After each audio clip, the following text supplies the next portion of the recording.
Hello everyone, welcome to Kapil institute Bathinda. Guys, जैसा कि हमें पता है कि पटवारी का जो एग्ज़ाम का जो डेट है वो रिलीज़ हो चुका है। दैट मीन्स 8 अगस्त को आपका जो है एग्ज़ाम कंडक्ट किया जाएगा। तो बहुत से एस्पिरेंट्स हैं जो लोग तैयारी कर रहे थे काफ़ी टाइम से पटवारी के एग्ज़ाम के लिए, जो हमारे ऑफलाइन सेशंस में भी थे और ऑनलाइन सेशंस में भी अवेलेबल थे। लेकिन अभी जैसा कि हमें पता है अप्रॉक्सीमेटली हमारे पास जो टाइम है वो काफ़ी कम रह गया है। तो कपिल इंस्टीट्यूट की तरफ से एक न्यू इनिशिएटिव लिया गया है जिसमें हम 40 डेज़ का क्रैश कोर्स करवा रहे हैं। ये 40 डेज़ का जो क्रैश कोर्स होगा ये बिल्कुल फ्री ऑफ कॉस्ट होगा उन एस्पिरेंट्स के लिए जो ऑलरेडी प्रिपेयर कर रहे हैं, यानी कि जो रिवाइज कर सकते हैं। लेकिन ये उनके लिए भी बहुत ज़्यादा बेनिफिशियल है जो किसी वजह से कोचिंग नहीं ले पाए या किसी वजह से प्रेपरेशन नहीं कर पाए, जैसे कि लॉकडाउन वगैरह की बहुत सारी स्थितियां हमारे पास आ गई थी। तो ऐसे लोगों के लिए भी, ऐसे एस्पिरेंट्स के लिए भी हमारा ये जो क्रैश कोर्स है ये बहुत बेनिफिशियल होने वाला है। इन 40 डेज़ में हम सभी सब्जेक्ट्स कवर करेंगे और उन सभी सब्जेक्ट्स के अंदर हम सभी इंपॉर्टेंट टॉपिक्स को डिस्कस करेंगे सो दैट मैक्सिमम मार्क्स जो हैं आप अटेन कर सके अपने पटवारी के लिए, राइट।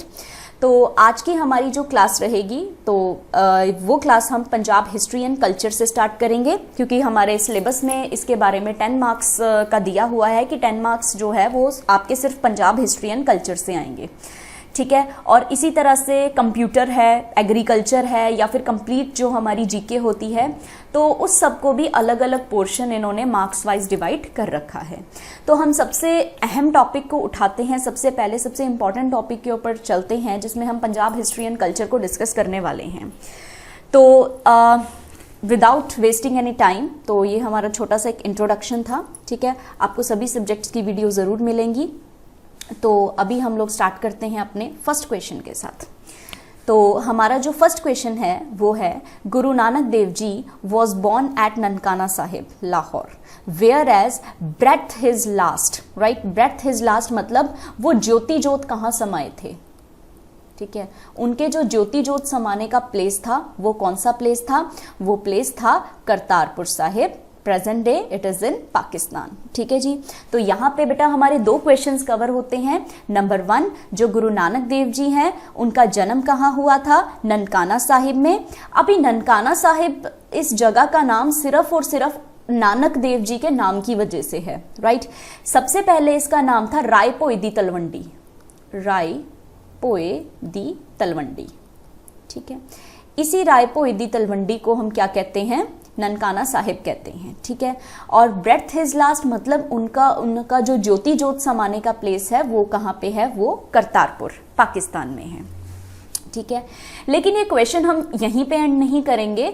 हम गुरु नानक देव जी के जीवन से जुड़ी कुछ चीज़ों को जानते हैं, कुछ चीज़ों को समझते हैं और उसके बाद हम लोग जो है अगले क्वेश्चन की तरफ मूव करेंगे, राइट।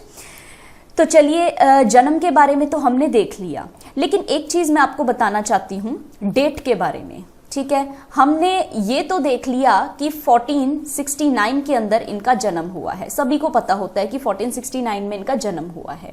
लेकिन जो इनका डेट ऑफ बर्थ है, जो मंथ है, उस मंथ को लेके बहुत सारे हिस्टोरियंस के अलग अलग आंसर्स हैं। जैसे कि जो इनकी बायोग्राफी है, जन्म साखी, जिसको हम पूरा नाम कहते हैं भाई बाले वाले दी जन्म साखी, ठीक है जी। तो जन्म साखी के अकॉर्डिंग इनका जो जन्म हुआ है वो हुआ है कार्तिक महीने में। कौन से मंथ में हुआ है? कार्तिक महीने में इनका जन्म हुआ है, जो कि आपका नवंबर दिसंबर का महीना होता है जब हम लोग गुरु पूरब सेलिब्रेट करते हैं, राइट। लेकिन कुछ हिस्टोरियंस का कहना है कि इनका जन्म जो है अप्रैल मंथ में हुआ था, ठीक है जी। और मोस्टली हिस्टोरियंस ने अप्रैल मंथ की जो है उस चीज़ को इन्होंने रिकमेंड किया है और सभी जगह पे कहा जाता है कि 15 अप्रैल 1469 को इनका जन्म हुआ था, राइट। तो ज़्यादातर हिस्टोरियंस इस बात में बिलीव करते हैं कि अप्रैल में इनका जन्म हुआ था। तो अब क्वेश्चन आता है कि हम फिर गुरु पूरब जो है वो कार्तिक के महीने में क्यों मनाते हैं, ठीक है। आफ्टर दिवाली हम लोग इसको क्यों सेलिब्रेट करते हैं? क्योंकि कहा जाता है कि जब बाबा नानक को एनलाइटमेंट हासिल हुआ था, जब उनको ज्ञान की प्राप्ति हुई थी, जब उन्होंने पूरी दुनिया को रोशन करने के लिए खुद जो है वो 3 दिन तक बेई रिवर के अंदर वो समाधि ले रहे थे, बेई रिवर के अंदर वो अपने मेडिटेशन कर रहे थे, तो उस समय जो उनको ज्ञान की प्राप्ति हुई थी, तो हिस्टोरियंस के द्वारा कहा जाता है कि ये वही महीना था, कार्तिक का महीना, राइट। तो इसलिए जो है उनका हम जो गुरुपुरब है उस समय हम सेलिब्रेट करते हैं, राइट।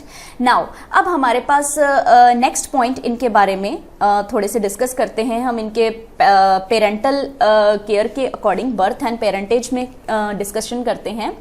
जैसे कि अभी हमने इनके बर्थ के बारे में देखिए 2 सोर्सेज के बारे में देखा, एक तो जन्म साखी में ऐसा लिखा हुआ है और जो पुरातन साखी है उसके अंदर जो है इनका बर्थ अप्रैल में बताया गया है, ठीक है जी। तो दोनों अलग अलग जगह पे दिया हुआ है। नाउ अभी इनके फादर की बात करें तो इनके जो पिताजी थे, पिताजी का नाम था कल्याण चंद दास बेदी। मैं यहाँ पे लिख देती हूँ, कल्याण चंद दास बेदी, जिन्हें सिंपल भाषा में हम मेहता कालू जी भी कहते हैं, मेहता कालू जी, राइट। ये जो है क्षत्रिय बेदी क्लैन जो है इनका होता था, ठीक है। और इनकी जो मदर हैं, मदर का नाम है तृप्ता जी, मदर का नाम तृप्ता जी, और फिर इनकी सिस्टर का नाम बिब्बी नानकी। तो ये हम सबको पता ही है चीज़ें, राइट। तो ऑलमोस्ट बच्चों को ये सब चीज़ें प्रिपेयर्ड होती हैं, राइट। तो इसके बाद हम थोड़ा सा इनके बचपन के बारे में जानते हैं। तो जैसे हमारे गुरु नानक देव जी हैं, बचपन से ही इनका जो ध्यान है वो इस तरह की चीज़ों में था, स्पिरिचुअल चीज़ों में था, ठीक है। ये बाकी अपने उम्र के बच्चों के अकॉर्डिंग वैसी गेम्स खेलना या फिर वैसा कुछ जो है एंजॉय करना अपनी लाइफ को, ये ऐसा नहीं करते थे। इनका ध्यान स्पिरिचुअलिज्म की तरफ बहुत ज़्यादा था। कोई संत, कोई फकीर, कोई भी आता, ये उनके साथ चले जाते, वहाँ पे जाके उनकी बातें सुनते और बहुत ही ज़्यादा अपने मन को स्पिरिचुअलाइज करके आते, राइट। तो ऐसा जो है अभी फैमिली को तो पता चलेगा ही कि हमारा बच्चा जो है वो कहाँ पे कैसे क्या काम कर रहा है। तो मेहता कालू जी को बड़ी फिक्र होती थी कि अरे मेरे बच्चा तो स्पिरिचुअलिज्म की तरफ है, इसका ध्यान तो जो है वो दुनियादारी में बिल्कुल ही नहीं है। तो चलो ऐसा करते हैं, अभी इनकी एजुकेशन स्टार्ट करते हैं। तो गुरु जी की एजुकेशन स्टार्ट कर दी गई। तो जैसा कि गुरु जी का नेचर है, उन्होंने बहुत अच्छे तरीके से एजुकेशन प्राप्त की। वहां पे भी वो टीचर से अक्सर सवाल किया करते थे भगवान के बारे में, गॉड के बारे में, द ऑलमाइटी के बारे में। तो सभी से डिस्कशन वो किया करते थे और कई बार ऐसे क्वेश्चन होते थे कि अपने गुरुओं को भी, मतलब अपने टीचर्स को भी वो हैरान कर देते थे, ठीक है। तो संस्कृत वगैरह, पर्शियन वगैरह की स्टडी उन्होंने कर रखी थी, तो बहुत अच्छी उन्होंने अपनी स्टडी हासिल की है।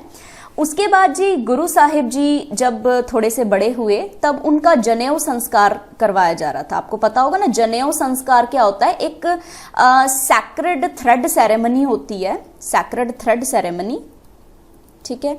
तो जैसा कि देखिए ये लोग क्षत्रिय फैमिली से ही बिलोंग करते थे, तो सैक्रेड थ्रेड जो है वो धारण किया जाता है हिंदू कम्युनिटी के अंदर, ठीक है। उस थ्रेड के अकॉर्डिंग कहा जाता है कि वो इंसान जो है वो शुद्ध हो चुका है। इस तरह की सेरेमनी वगैरह करते हैं। आजकल भी जब शादी होती है तो जो ब्राइड ग्रूम होता है उसकी जो है जनेऊ संस्कार उसका किया जाता है, ठीक है। तो इन्होंने जो है उस सैक्रेड थ्रेड को पहनने से रिफ्यूज कर दिया था, मना कर दिया था। इन्होंने कहा कि एक धागे से अपने आप को, एक जो कॉटन का बना हुआ धागा है उसकी बजाय तो यार अपने मन को पवित्र रखो, ऐसा धागा पहनो जो दुनिया को दिखाई भी ना दे लेकिन आपके मन में पवित्रता भी दे। इस चीज के बारे में इन्होंने अपनी जो राइटिंग है आसा दीवार, ये पूरा का पूरा जो है ना आसा दीवार दे विच भी इन्होंने लिखा होया, ठीक है। तो फिर अभी मेहता कालू जी कहते हैं कि यार अभी तो बेटा मेरा बिल्कुल ही सन्यासी ना बन जाए, तो चलिए एक काम करते हैं, इसको दुनियादारी में उलझाने की कोशिश करते हैं। तो उन्होंने उनको बहुत सारे जो है ऑक्यूपेशंस और ट्रेड्स के अंदर डालने की कोशिश की। जैसे कि उन्होंने कहा अपने गुरु नानक देव जी को, उन्होंने क्या किया, 20 रुपीज का नोट दिया। सबसे पहले तो उनको ये काम दिया था कि आप जाइए और गाय भैंस चरा के आइए, ठीक है। अभी गुरुजी जो हैं वो भगवान की भक्ति में लीन हो जाते थे, तो वो जो गाय भैंस चराने जाते थे, वो गाय भैंस जो होती थी, भेड़ बकरियां, सारा का सारा खेत उजाड़ देती थी, तो बहुत सारी कंप्लेंट आती थी इनके फादर साहब को। ठीक है, तो फिर पिताजी और टेंशन में, तो पिताजी ने क्या कहा, इनको 20 रुपीज दिए। ये किस्सा आप लोगों ने जरूर सुना होगा। 20 रुपीज दिए, और ये जो 20 रुपीज थे, इनसे कहा कि एक ऑनेस्ट बिजनेस करके आइए, ये 20 रुपीज आप इन्वेस्ट कीजिए और कोई प्रॉफिटेबल डील करके आइए। मार्केट में भेज दिया उनको। अब इन्होंने देखा कि एक ग्रुप आ रहा था फकीरों का, ठीक है, जो कि भूखे थे। अभी गुरु नानक देव जी जो हैं स्पिरिचुअलिज्म की तरफ इतना ज्यादा इनका ध्यान था कि ये 20 के 20 रुपीज का इन्होंने सारा राशन खरीदा और उन जो फकीर थे, भूखे फकीर हैं, उनको खाना खिलाया। ठीक है, और जब घर वो खाली हाथ आए तो उनको, उनके पिताजी को बड़े अपसेट हुए, उनको बड़ा महसूस हुआ कि यार क्या हो रहा है ये, है ना। तो और इस चीज को सच्चा सौदा भी कहते हैं। आप लोगों ने सुना होगा इस वाक्या के बारे में, इसको सच्चा सौदा कहते हैं, जो गुरु नानक देव जी ने किया था 20 रुपए के साथ। ठीक है, फिर इसके बाद अभी पिताजी और टेंशन में, तो पिताजी ने सोचा कि चलो शादी करवा देते हैं, घर गृहस्थी में बंध जाएंगे तो अपने आप जो है कामकाज की तरफ ध्यान रखने लगेंगे। तो फिर आ गया टाइम इनकी मैरिज का, और जो मैरिज है इनकी करवा दी गई थी बीबी सुलखनी जी के साथ। ठीक है जी, तो बीबी सुलखनी मूलराज जी की डॉटर, बटाला डिस्ट्रिक्ट गुरदासपुर अपना पड़ता है वहाँ पे। तो बीबी सुलखनी जी के साथ इनकी जो है मैरिज फिक्स हो गई। लेकिन मैरिज भी हो गई और 2 बच्चे भी हो गए, श्रीचंद जी और लक्ष्मीदास जी, या लक्ष्मीदास जी। ठीक है, तो 2 बच्चे भी हुए, लेकिन फिर भी इनका ध्यान जो था वो स्पिरिचुअलिज्म की तरफ था। तो अभी पिताजी ने सोचा कि चलो यार इनकी बहन से डिस्कस करते हैं। तो बीबी नानकी से पूछा कि भाई क्या करना चाहिए। तो बीबी नानकी ने कहा कि इनको यहाँ पे भेज दो। कहाँ पे भेज दो? सुल्तानपुर लोधी।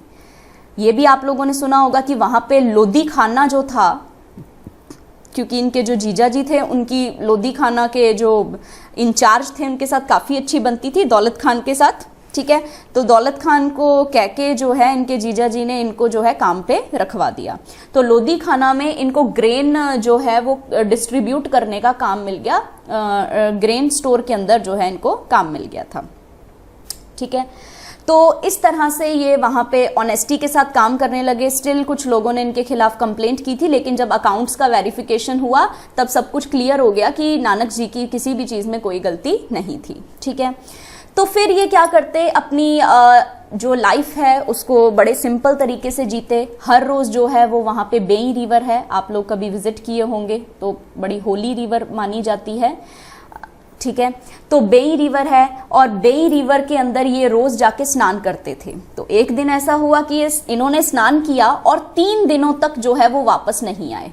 सभी जगह जो है ये खबर फैल गई कि जी सभी जगह ये खबर फैल गई कि वो तो बह गए नदी के साथ। ठीक है, नदी बहुत गहरी थी, नदी ने उनको बहा दिया।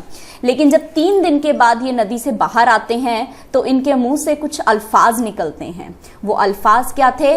ना को हिंदू ना को मुसलमान, मतलब ना तो कोई हिंदू है और ना कोई मुसलमान है। और उस दिन से जो है इन्होंने एक धर्म नया शुरू कर दिया जिसके अंदर हर एक धर्म के लिए दरवाजे खुले थे। इन्होंने कहा कि कोई हिंदू नहीं है, कोई मुसलमान नहीं है। ठीक है, आपने भगवानों को भी अलग अलग बांट रखा है, जो भगवान है वो सबका एक है। तो जब इन्होंने ये सेंटेंसेस बोले तो दुनिया को समझ में आ गया कि इनको एनलाइटमेंट हासिल हो चुका है, ज्ञान की प्राप्ति हो चुकी है। तो जैसे ही इनको ज्ञान की प्राप्ति होती है ये सब कुछ छोड़ के चल पड़ते हैं उस ज्ञान को प्रोपगेट करने के लिए, यानी कि दुनिया में फैलाने के लिए। अभी ज्ञान को दुनिया में फैलाने के लिए ये क्या करेंगे? इन्होंने उदासी की। ठीक है, तो 4 उदासियां इन्होंने की थी। ठीक है, अलग अलग जगहों पे। ठीक है, तो कुछ पार्ट्स पहले इंडिया के इन्होंने कवर किए। ठीक है, मक्का मदीना भी ये गए। ठीक है, और लास्ट में जब बिल्कुल लास्ट में आते हैं तो करतारपुर में आके विजिट करते हैं, वहां पे रहते हैं और वहीं पे जो है उनका ज्योति ज्योत जो है वो समा जाते हैं करतारपुर के अंदर। तो ये 4 उदासियां जो इनकी लाइफ की थी, उन 4 उदासियों में इन्होंने क्या बताया लोगों को कि किस तरह से हमें भगवान को एक समझ के काम करना चाहिए। हर तरह के जो चीज़ें होती हैं, ढोंग है, पाखंड है, आडंबर है, उन सब चीज़ों को छोड़ देना चाहिए। ठीक है। तो बाबा नानक ने हमें बहुत सारी जो है वो टीचिंग्स दी थी, ठीक है। तो उसके बाद उन्होंने का जो है ज्योति ज्योत समाने का जो है वो टाइम आ गया था, और इनके बारे में अभी थोड़ा सा हमें और भी जानना है कल्चर से रिलेटेड। ये तो हुई बाबा नानक की कहानी। अभी एक और स्लाइड मैं यहाँ पे ओपन करती हूँ आपके सामने, आई होप आपने नोट कर लिया होगा।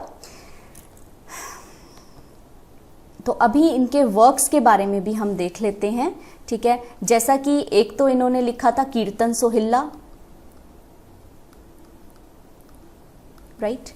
फिर एक इन्होंने लिखा था वार मल्हार,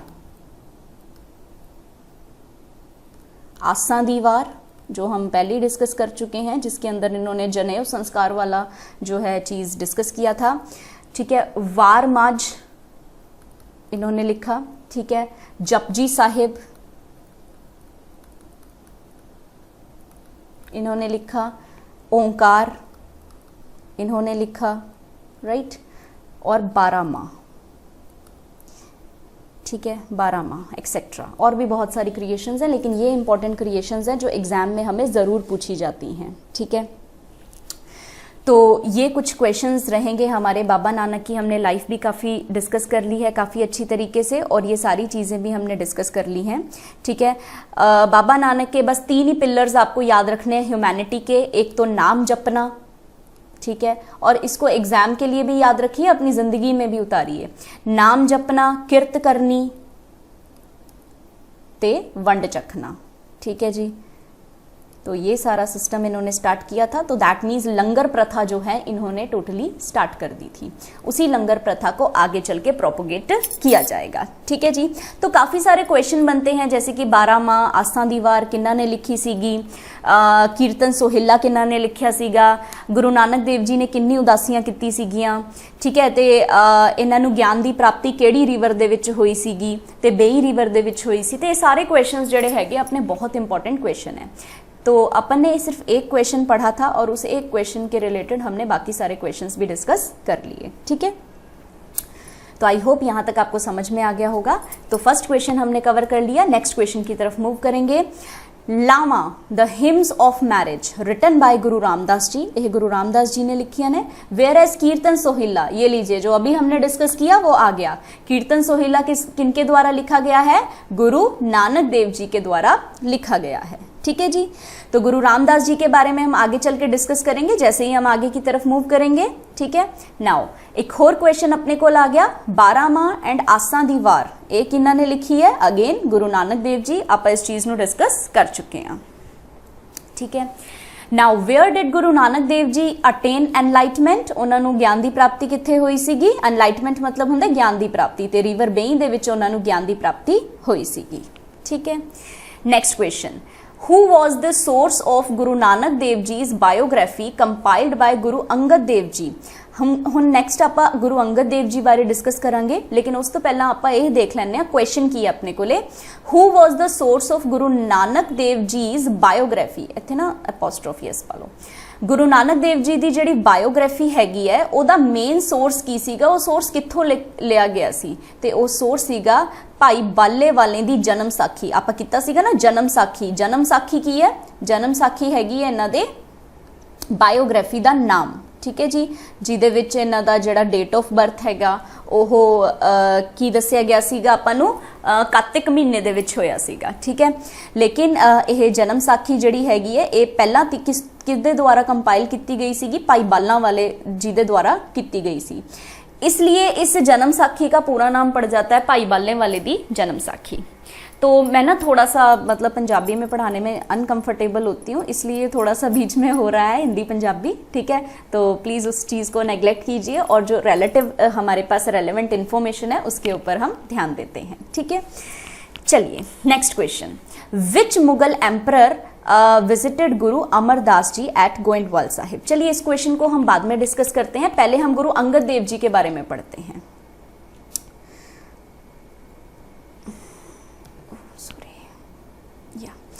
पहले हम गुरु अंगद देव जी के बारे में पढ़ते हैं। देखिए गुरु अंगद देव जी जो हैं उनका जो रियल नेम था, ठीक है, यहाँ पे मैं लिख देती हूँ, गुरु अंगद देव जी का जो रियल नेम था वो था भाई लैना जी।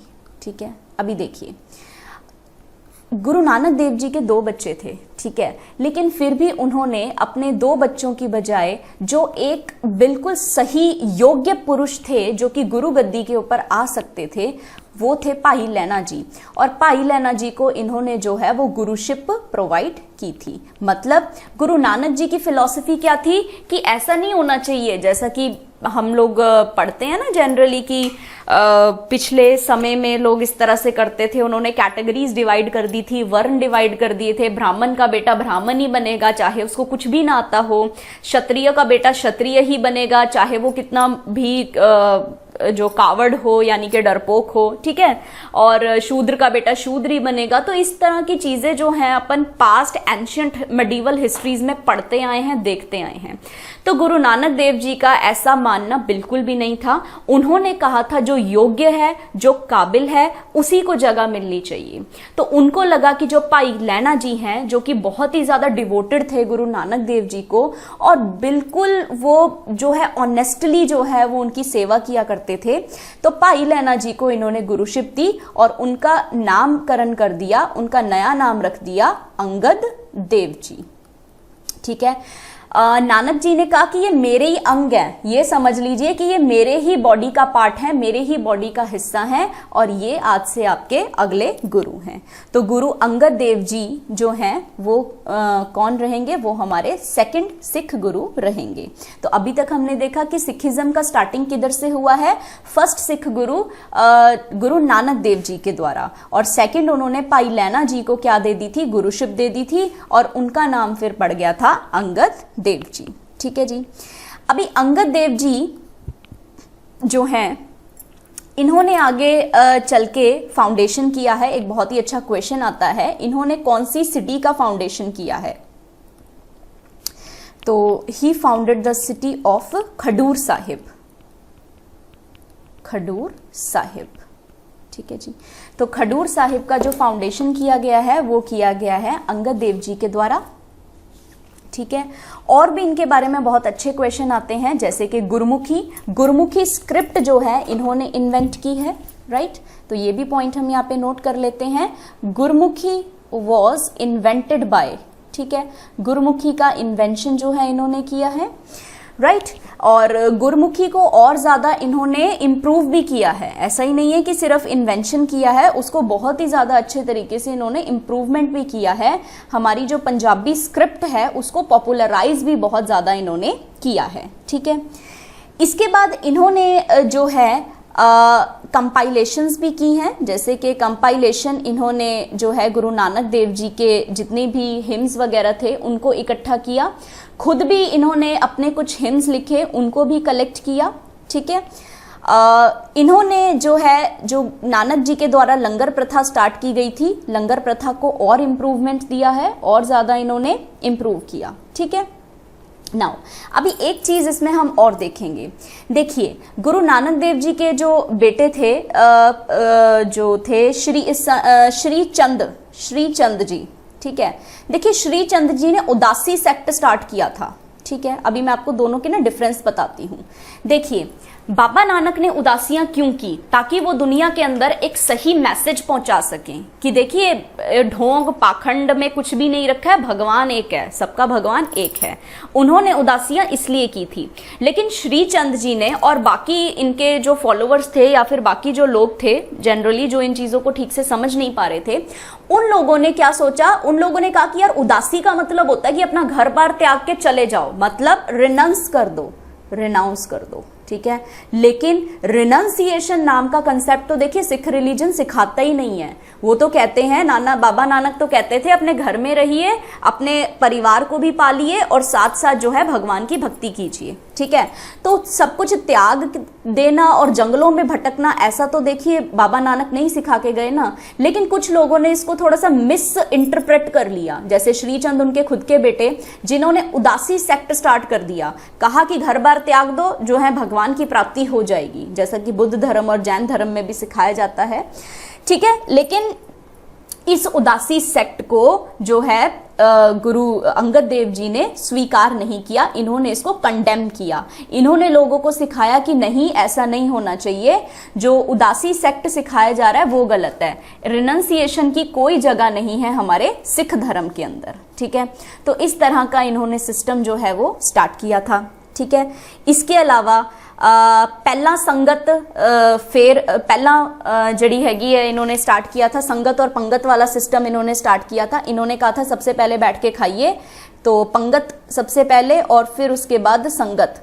तो फिर उसके बाद हमारे जो गुरुजी हैं उनके साथ आप बैठ के जो है उनके विचार सुनिए, उनके प्रवचन सुनिए, लेकिन सबसे पहले सभी जगह पे बैठ के आप खाना खाइए। ठीक है, फिर इन्होंने एक सिस्टम स्टार्ट किया था मल्ल अखाड़ा, फिजिकल ट्रेनिंग के लिए। ठीक है, तो ये सभी लोगों को फिजिकल फिटनेस के लिए भी बहुत प्रोत्साहित करते थे। ठीक है, तो इन्होंने एक सिस्टम स्टार्ट किया था, मल्ल अखाड़ा का सिस्टम स्टार्ट किया था। ठीक है जी, ये कुछ तमाम पॉइंट्स हैं इनके बारे में। और एक चीज मैं आपको और जरूर बताना चाहती हूँ, देखिए इन्होंने ना गोइंदवाल साहिब, ये आप लोगों ने अक्सर पढ़ा होगा, अगर कोई बुक्स वगैरह आप लोग फॉलो कर रहे हैं तो गोइंदवाल साहिब के बारे में पढ़ा होगा।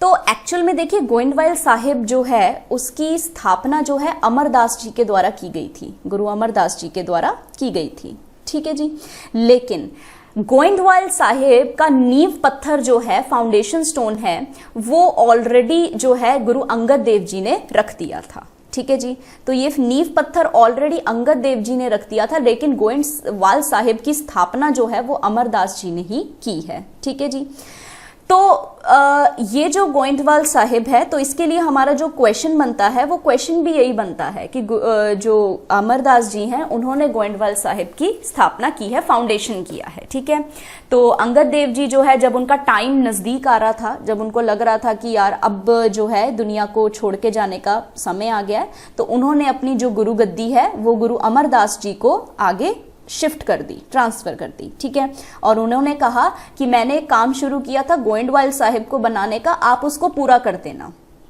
ठीक है, तो उन्होंने जो है बहुत सी डिफिकल्टीज फेस की, और देखिए एल्डर भी बहुत थे, एटलीस्ट 73 इयर्स ओल्ड थे हमारे गुरु अमरदास जी।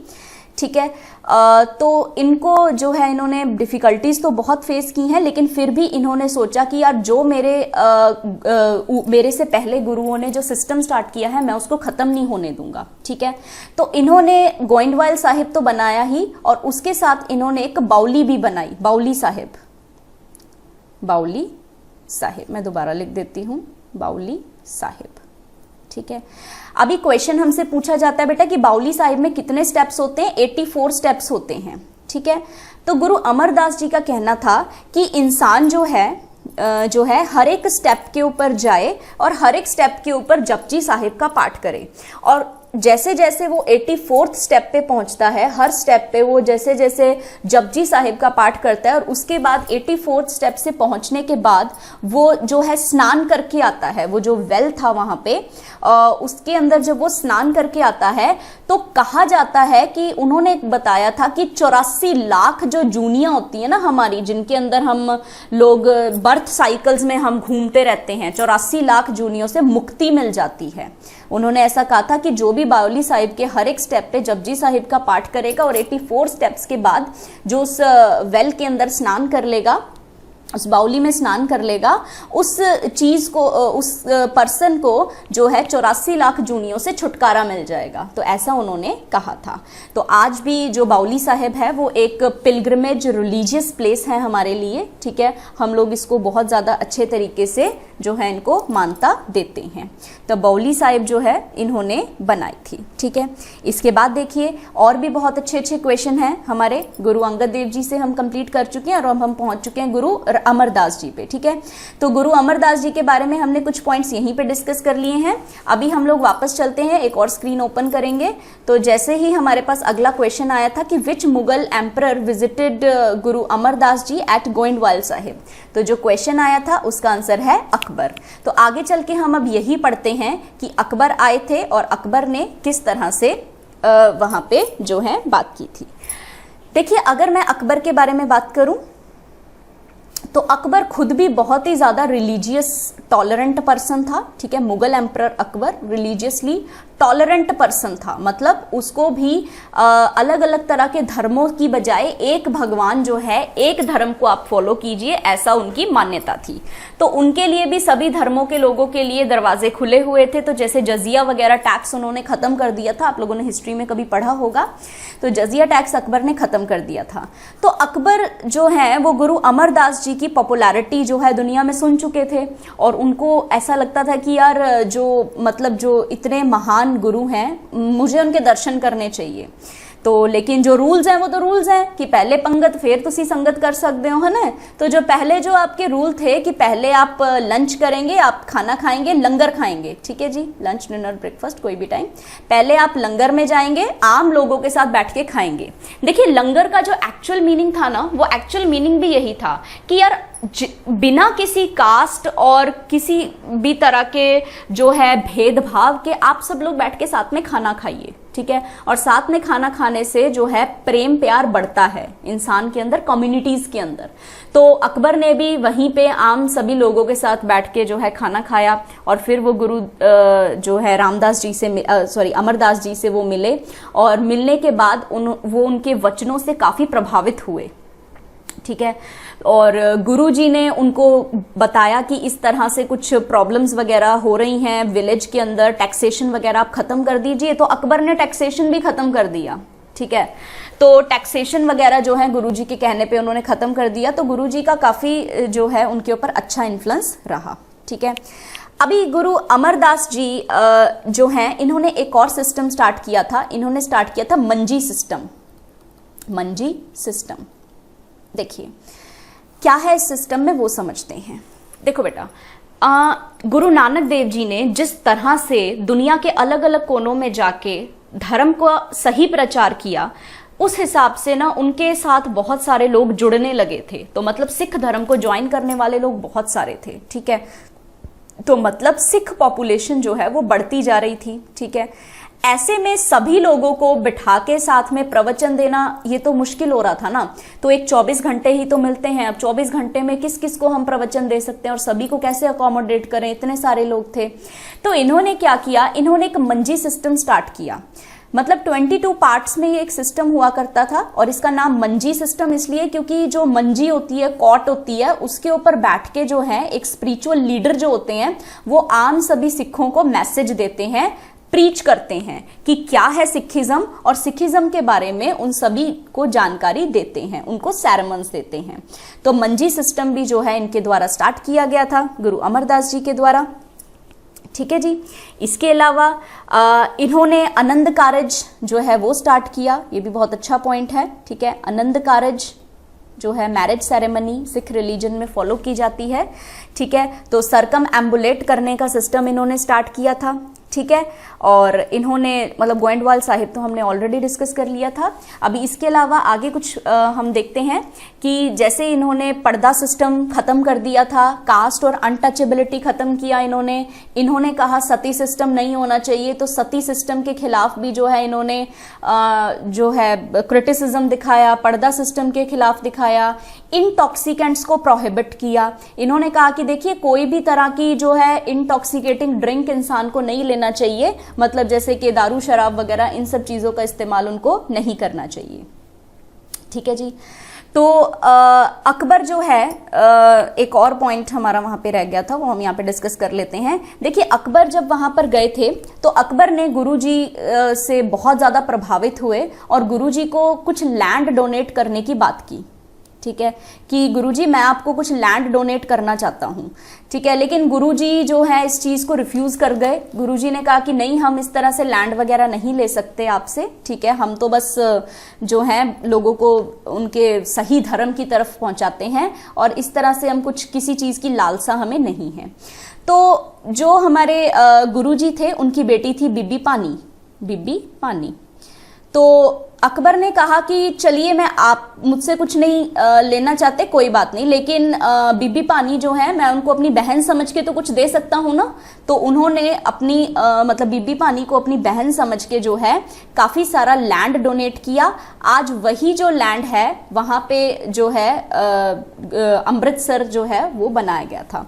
तो सिंपल सा क्वेश्चन हमसे पूछा जाएगा कि अमृतसर बनाने के लिए, जिसको हम पहले चक रामदासपुर भी कहते थे, ठीक है, वो बनाने के लिए लैंड किसके द्वारा डोनेट किया गया था? तो ये लैंड डोनेशन अकबर ने किया था।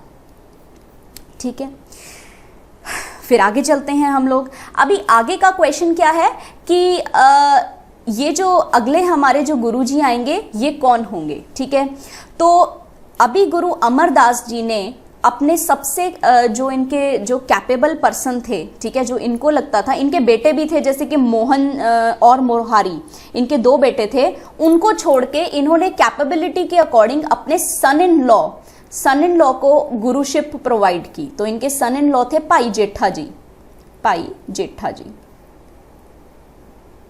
ठीक है, तो भाई जेठा जी को इन्होंने क्या किया था? गुरुशिप प्रोवाइड की थी। तो हमारे भाई जेठा जी ही आगे चल के कहलाते हैं गुरु रामदास जी।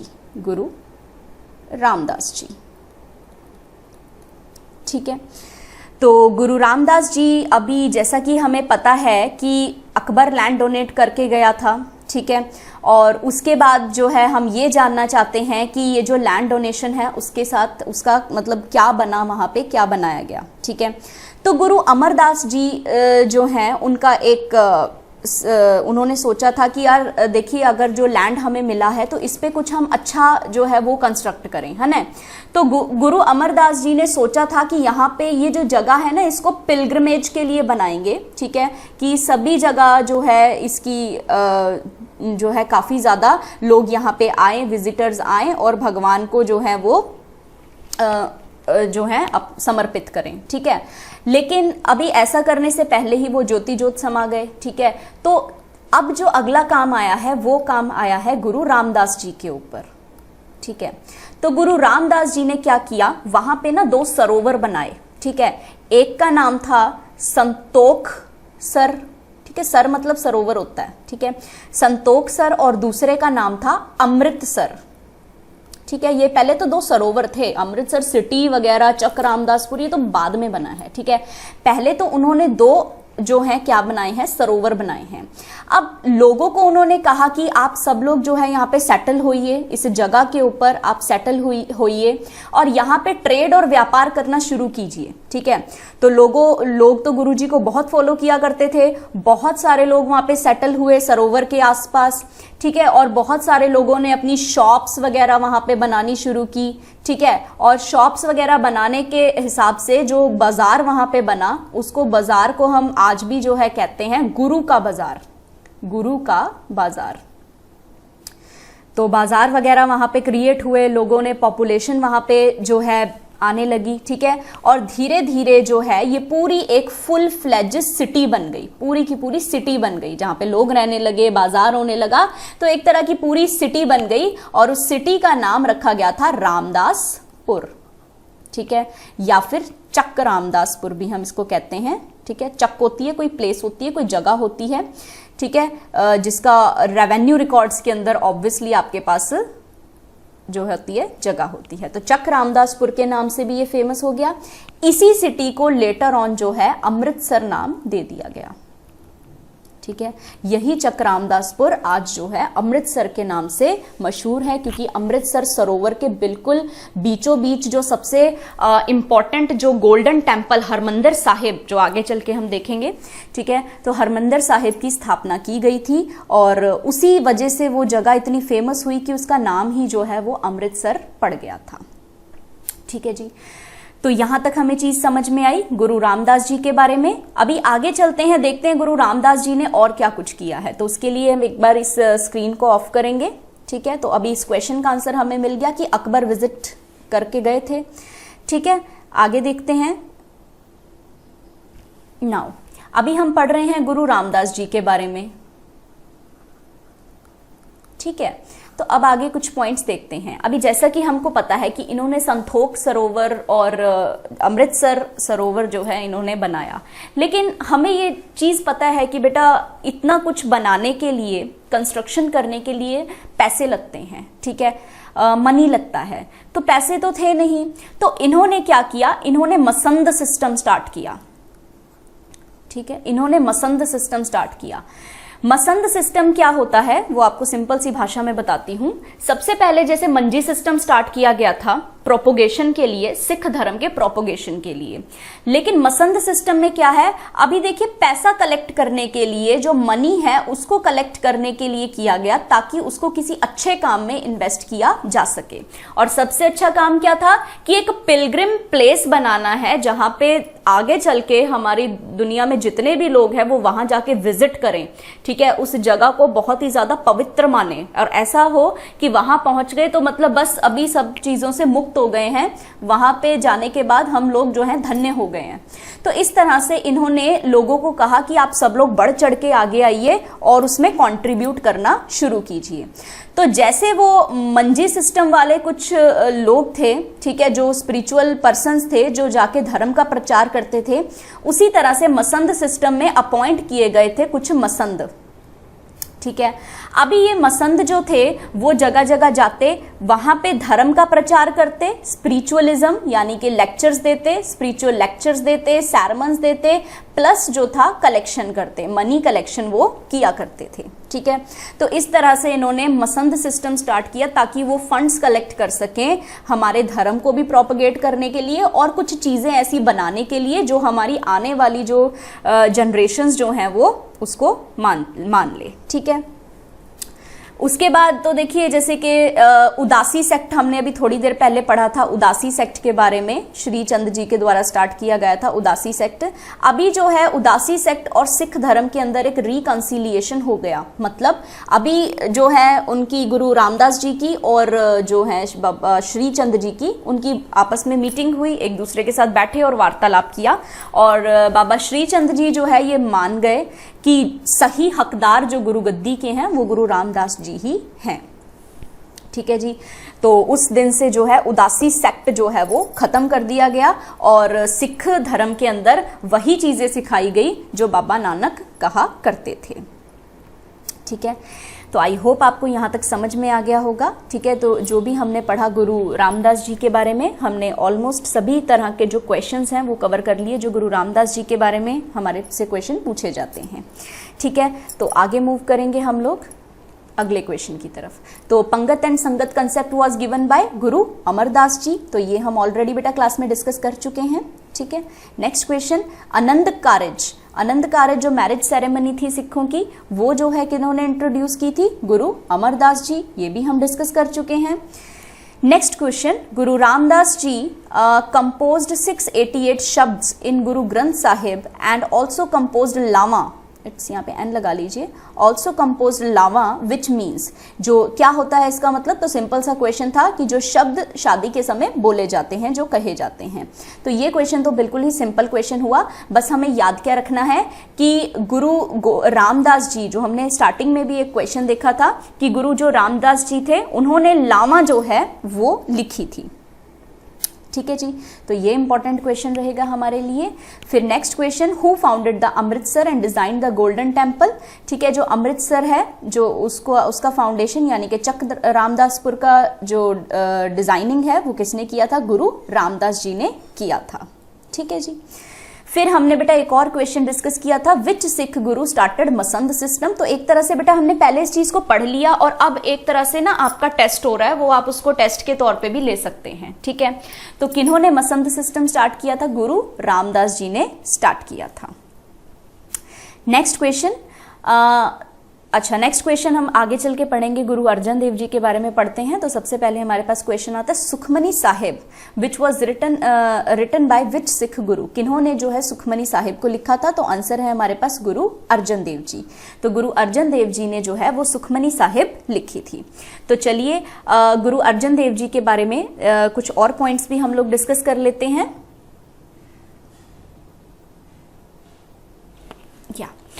तो देखिए गुरु अर्जन देव जी, फर्स्ट क्वेश्चन तो हमने देखिए डिस्कस कर ही लिया, ठीक है। और एक बहुत इंपॉर्टेंट क्वेश्चन हम डिस्कस करेंगे, ये जो हैं हमारे सिख धर्म के फर्स्ट मार्टर हैं। फर्स्ट मार्टर मतलब इनको शहीदी दी गई थी, ठीक है। इनका जो मार्टरडम हुआ था, इनको जो है शहीद किया गया था बाय द मुगल एम्परर, ठीक है। उस समय मुगल एम्परर जो थे उनके द्वारा, और मुगल एम्परर उस समय कौन थे, ठीक है, उस समय थे जहांगीर। तो जहांगीर एग्जीक्यूटेड फिफ्थ सिख गुरु, गुरु अर्जन देव जी, ठीक है। तो इंपॉर्टेंट क्वेश्चन है बेटा, सब जगह पूछा जाता है, ठीक है। नाउ अभी क्यों था, क्या था, वो रीजन समझते हैं। देखिए जो जहांगीर है, ठीक है, उसको ऐसा लग रहा था कि बहुत ज्यादा पॉपुलैरिटी बढ़ रही है गुरु जी की, ठीक है। तो इस तरीके से तो सभी लोग जो हैं वो जो हैं मुस्लिम धर्म को छोड़ते जाएंगे, सिख धर्म ज्वाइन करते जाएंगे, क्योंकि देखिए बहुत सारे मुस्लिम्स ने भी सिख धर्म ज्वाइन किया था। हिंदू मुस्लिम बहुत सारे लोगों ने सिख धर्म ज्वाइन करना शुरू कर दिया था, ठीक है, क्योंकि वो लोग फनाटिक होके नहीं जीना चाहते थे, कट्टर होके नहीं जीना चाहते थे, ठीक है। वो चाहते थे कि यार हम लोग खुले विचारों के साथ जिए, जैसा कि हमें सिख धर्म में सिखाया जाता है, ठीक है। तो इसकी वजह से भी देखो जहांगीर को कहीं ना कहीं प्रॉब्लम थी, लेकिन अभी जहांगीर को कोई पॉइंट नहीं मिल रहा था कि क्या मैं ऐसा करूं कि गुरुजी को जो है मैं बुलाऊं अपने पास, ठीक है, उनसे मैं ये सब बंद करवाऊं जो वो सिखिज्म का प्रचार कर रहे हैं। तो उनको कोई पॉइंट नहीं मिला। अभी ये जो जहांगीर है, इसका एक जो था रेबेलस सन था, मैं कहूंगी खुसरो, ठीक है, वो काफी ज्यादा जो है अपने पिता के खिलाफ होता था, मतलब जहांगीर के अगेंस्ट था, ठीक है। अभी जहांगीर के अगेंस्ट था तो जहांगीर के दुश्मनों से जाके वो संधियां कर लेता था, ठीक है। तो अभी न्याय तो देखो सबके लिए बराबर था, मुस्लिम धर्म में भी न्याय बराबर था, जहांगीर ने भी न्याय बराबर रखा हुआ था। तो उसने कहा कि अगर मेरे बेटे ने गुनाह किया तो उसको भी सजा मिलेगी, ठीक है। तो उसने अपने जो है बंदे लगा दिए उसके पीछे, खुसरो को पकड़ के लेके आओ, हम उसको सजा देंगे। अभी खुसरो जो है वो भाग गए और भाग के पहुंच गए पंजाब में, ठीक है जी। अभी पंजाब में उनको सबसे सेफ प्लेस कहां मिली, सबसे सेफ प्लेस मिली वो सैरमन, जहां गुरु अर्जन देव जी जो हैं, यहां पे मैं लिख देती हूं इनका नाम, गुरु अर्जन देव जी, वो सैरमन जो गुरु अर्जन देव जी दे रहे थे, ठीक है जी। तो कुछ लोगों ने जहाँ पे चेज किया इनको, उनको जाके बता दिया जहांगीर को कि वो तो भाई गुरु साहब की शरण में चला गया, और गुरु साहब देखना अब उसको पट्टी पढ़ा देंगे आपके खिलाफ, है ना। गुरु साहब जी तो देखना मुस्लिम धर्म के खिलाफ उनको अच्छी तरह से भड़का देंगे, ठीक है। तो अभी इस बात पे जहांगीर को गुस्सा आ गया, उसने कहा कि चलो गुरु जी को बुलाओ। फिर गुरु जी चले गए वहां पे, ठीक है। तो गुरुजी का वहाँ पे जो है एग्जीक्यूशन जो है इन्होंने करवा दिया था। तो ये तो थी छोटी सी एक स्टोरी कि इनका किस तरह से एग्जीक्यूशन हुआ था, ठीक है। तो इन्होंने सिखिज्म के लिए अपने आप को त्याग दिया था, सेल्फ सेक्रीफाइस कर दिया था, ठीक है। लेकिन और भी बहुत सारी चीज़ें हैं जिनसे हमें बहुत सारे क्वेश्चंस आते हैं, ठीक है जी। जैसे कि इन्होंने अमृतसर जो सिटी है, ठीक है, वहाँ पे जो गोल्डन टेम्पल है, ठीक है, हरमंदिर साहिब, उनका फाउंडेशन किया था, ठीक है। He laid the foundation of Harmandir Sahib, ठीक है। तो हरमंदिर साहिब का फाउंडेशन इन्होंने किया था, which is also called as the golden temple. Now why it is called the golden temple, क्योंकि गोल्डन प्लेटेड है, लेकिन ये गोल्डन प्लेट्स लगाने के लिए जो पैसा वगैरह था वो बाद में दिया गया था, पहले तो हरमंदिर साहिब ही बना था। आज इसको गोल्डन टेम्पल इसलिए कहते हैं क्योंकि बाद में जो है महाराजा रणजीत सिंह ने जो है वो डोनेशन वगैरह दिया था और इसको गोल्डन प्लेटेड करवाया था, ठीक है। नाउ अभी हरमंदिर साहिब का जो है फाउंडेशन इन्होंने रखा था, ठीक है जी। और इनके जो हेल्पर्स थे, उनके हेल्पर्स थे बाबा बुड्ढा जी, ठीक है, बाबा बुड्ढा जी, ठीक है जी, एंड भाई गुरदास जी, भाई गुरदास जी। अभी बाबा बुड्ढा जी ते भाई गुरदास जी ने मिलके इनके साथ जो है वो हरमंदिर साहिब जो है पूरी तरह से कंप्लीट किया, ठीक है। इन्होंने जो है कुछ कंपाइलेशंस वगैरह जो बनाई थी, गुरु अर्जन देव जी ने काफ़ी सारी कंपाइलेशन की थी। अगर मैं बात करूं तो जितनी भी पुराने प्रीवियस गुरुओं ने जो भी कुछ कहा था, उन्होंने अपनी बानी में कहा था, वो सबका जो है इन्होंने कंपाइलेशन किया था गुरु अर्जन देव जी ने, और उसको आदि ग्रंथ में सेव कर लिया था, ठीक है, आदि ग्रंथ, ठीक है। अभी ये जो आदि ग्रंथ बन के तैयार हुए थे, आदि ग्रंथ बन के तैयार हुए थे, अभी इनको जो है इंस्टॉल कर दिया गया था कहाँ पे, हरमंदिर साहिब में। तो it was in the year 1601 था, एडी 1601 एडी, जब हरमंदिर साहिब बन के पूरी तरह से तैयार हो गया था, और 1604 के अंदर जो है वो आदि ग्रंथ जो है यहाँ पे इंस्टॉल कर दिया गया था, ठीक है जी। और जो हरमंदिर साहिब हैं उनके जो फर्स्ट हम कह सकते हैं ग्रंथी, जो फर्स्ट ग्रंथी थे वो कौन बने थे, वो बने थे बाबा बुड्ढा जी, ठीक है। फर्स्ट ग्रंथी किनको बनाया गया था, बाबा बुड्ढा जी को बनाया गया था, ठीक है। इसके अलावा गुरु अर्जन देव जी ने एक सिटी का फाउंडेशन किया है, क्योंकि सिटी फाउंडेड हमसे जरूर पूछा जाता है। तो सिटी फाउंडेड तरन तारण साहिब, तरन तारण, जैसे बाउली साहिब है ना, ठीक है। बाउली साहिब में क्या कहा था कि जैसे 84 स्टेप्स हैं, तो 84 जो है बर्थ साइकिल से आपको छुटकारा मिल जाएगा। उसी तरह से तरन तारण साहिब है, इन्होंने कहा था कि जो भी इस के अंदर नहाएगा, होली बाथ लेगा सरोवर के अंदर, उसको भी जन्म मरण के साइकिल से छुटकारा मिल जाएगा, ठीक है। तो इस तरह से इन्होंने फाउंडेशन किया तरन तारण साहिब का, ठीक है। नेक्स्ट हम इनके बारे में डिस्कस करते हैं। इन्होंने लाहौर में भी बाउली साहिब बनवाया, ठीक है। ये भी थोड़ा सा इंपॉर्टेंट क्वेश्चन बन जाएगा। इन्होंने भी बाउली साहिब बनवाया, लेकिन क्वेश्चन ध्यान से पढ़ना बेटा कि आपसे लाहौर का पूछा गया है या इंडिया का पूछा गया है, ठीक है जी। तो लाहौर में इन्होंने बाउली साहिब जो है वो बनवाया था, ठीक है। नाउ अभी एक बहुत इंपॉर्टेंट चीज जो हम डिस्कस करने वाले हैं वो है मसंद सिस्टम के बारे में। मसंद सिस्टम, देखिए आपको पता है ना कि मसंद सिस्टम का फाउंडेशन किन्होंने किया था। मसंद सिस्टम स्टार्ट जो है प्रीवियस गुरुजी के द्वारा किया गया था, गुरु रामदास जी के द्वारा किया गया था, ठीक है। लेकिन अभी गुरु अर्जन देव जी इसके अंदर कुछ चेंजेस लेके आएंगे, ठीक है। तो इसलिए आपको ना कई बुक्स में ये भी दिया होगा कि मसंद सिस्टम जो है वो गुरु अर्जन देव जी ने स्टार्ट किया है। एक्चुअली में it was started by Guru Ramdas जी, लेकिन इसको फर्दर जो है इसका और ज्यादा कुछ चेंजेस किए हैं, ठीक है। तो अब देखिए हरमंदिर साहिब बनाया, ठीक है, तरन तारण साहिब बनाया, ठीक है, करतारपुर भी सच एक ये भी आप लिख सकते हैं, तरन तारण के साथ आप ये भी लिखिए करतारपुर साहिब भी इन्होंने बनवाया, ठीक है। अब इस तरह की चीजें, इतना कुछ इन्होंने डेवलपमेंट किया है, तो देखिए फाइनेंस तो चाहिए, पैसा तो चाहिए, ठीक है। लेकिन जो सिख संगत थी, जो मसंद सिस्टम ऑर्गेनाइज करते होते, जो मसंद सिस्टम में जाते थे, वो इतना पैसा देखिए कलेक्ट नहीं करके ला पाते थे, ठीक है। तो इन्होंने क्या किया, अभी मसंद सिस्टम को रीऑर्गेनाइज कर दिया, ठीक है, रीऑर्गेनाइज कर दिया।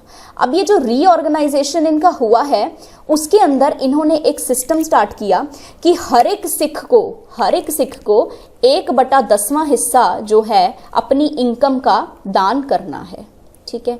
तो मतलब इन्होंने ना कुछ रूल्स चेंज कर दिए, ठीक है, नए रूल्स बना दिए। और पहले तो था वॉलंटरीली कि ठीक है वॉलंटरी है, जिसका मन करे वो कर दो, जिसका नहीं मन करे वो मत करो। लेकिन अब इन्होंने कहा कि देखिए कुछ चीजें जरूरी होती हैं हमारे जीवन में, ठीक है। तो 1/10वां हिस्सा अपनी इनकम का जो है वो आपको डोनेट करना है। तो उसी डोनेशन के लिए इन्होंने एक सिस्टम स्टार्ट कर दिया और उस सिस्टम का नाम रखा दसवंध सिस्टम, ठीक है। दसवंध मतलब क्या होता है, अपनी इनकम का 1/10वां हिस्सा जो है वो डोनेट करना है, दान करना है, ठीक है जी।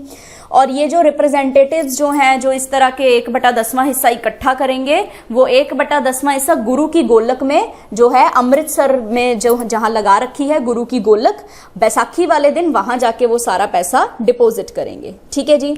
इन्होंने आगे ये भी कहा कि अगर किसी जगह पे मसंद जो है वो नहीं पहुंच सकते तो मसंद अपने नीचे फर्दर कुछ लोगों को अपॉइंट कर सकते हैं, मतलब अपने रिप्रेजेंटेटिव्स को अपॉइंट कर सकते हैं, ठीक है, खुद के अपने नीचे। मतलब एक मसंद के पास इतनी पावर थी कि वो अपने नीचे रिप्रेजेंटेटिव्स अपॉइंट कर सकते थे और वो लोग जाके जो हैं वो पैसा वगैरह कलेक्ट करके लाते थे। अब ये जो अपॉइंट करते थे इनको क्या कहते थे, मसंदिया।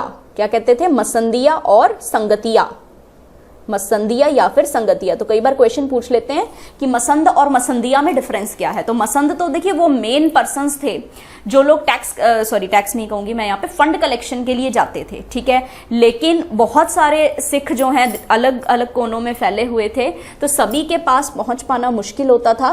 तो इस तरह के मसंद जो है अपने रिप्रेजेंटेटिव्स अपॉइंट करके उनको भेज दिया करते थे, जो कि फंड कलेक्ट करते थे। ठीक है। और फंड कलेक्शन के साथ साथ देखिए इन्होंने सिख धर्म का प्रचार भी करना है, ठीक है। तो दो काम हो गए, एक तो मनी भी कलेक्ट करना है और सिख रिलीजन को इन्होंने प्रीच भी करना है, ठीक है जी। और ये तो हम ऑलरेडी पढ़ चुके हैं कि इन्होंने आदि ग्रंथ जो है वो जो है कंपाइल कर लिया था और उसको जो है इंस्टॉल कर दिया गया था हरमंदिर साहिब के अंदर, ठीक है। और देखिए इनके कुछ इम्पोर्टेंट चीज़ें जैसे कि एक बहुत ही इम्पोर्टेंट पॉइंट है इनका ना, एक म्यूज़िक के लिए बहुत अच्छा पैशन था इनको, बहुत अच्छा लगता था इनको म्यूज़िक जो है, बचपन से ही बड़ा अच्छा लगता था म्यूज़िक। तो इन्होंने एक म्यूज़िकल इंस्ट्रूमेंट जो है वो स्टार्ट कर दिया था। तो म्यूज़िकल इंस्ट्रूमेंट का नाम है सारंद। तो Sarand was started by which गुरु जी? तो गुरु अर्जन देव जी के द्वारा जो है सारंद स्टार्ट कर दिया गया था, ठीक है जी। तो आई होप यहाँ तक हमने काफ़ी सारे क्वेश्चंस जो हैं वो कवर कर लिए हैं गुरु अर्जन देव जी के बारे में, ठीक है जी।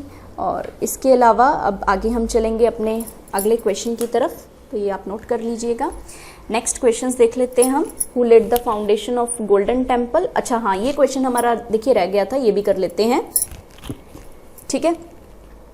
जो गोल्डन टेम्पल है उनका फाउंडेशन नींव जो है एक सूफी संत मियाँ मीर जी के नाम से जी के हाथों से रखवाया गया था, ठीक है।